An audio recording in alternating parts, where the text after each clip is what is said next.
In this video, I'm going to show you how to increase and boost your Wi-Fi speeds. So I have an apartment complex and I have a tenant that's in the corner of the building and they're mentioning that their Wi-Fi speed is really slow.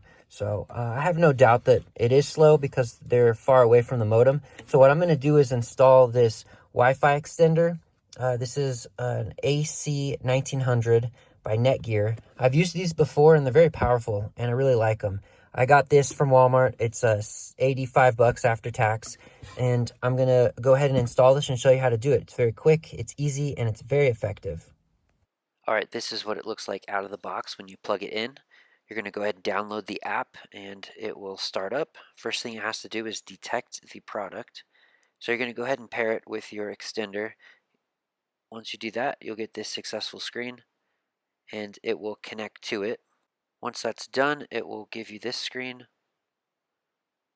and it will start to load your networks. Before we get into that, I wanted to take a speed test of what the network was currently performing at. This shows 6 megabits per second. Next, you need to get your extender on your Wi-Fi network. So go ahead and put in your passwords. It's going to verify, and then it will connect into your local network. Once it's done, you're going to get this screen that says, do you want to join? And you'll click join, and it will start to join your local network. After it has joined your local network, you need to put an administrator password on the device so that it's not using the default credentials. Once you've done that, it has to do a firmware upgrade. It says it takes about 2 minutes. Mine was a little bit faster than that, so go ahead and run that. While the firmware is upgrading, you'll see that you have a red light on the device.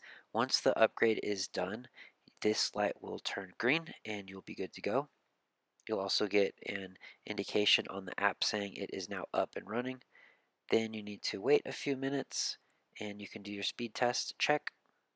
After you have green lights, you should be on your boosted network speed. I did another network test speed and you can see that we're now at 90 megabits per second, which is a lot faster than the 6 megabits per second that we had in the beginning. So this sped up the internet by over 10 times.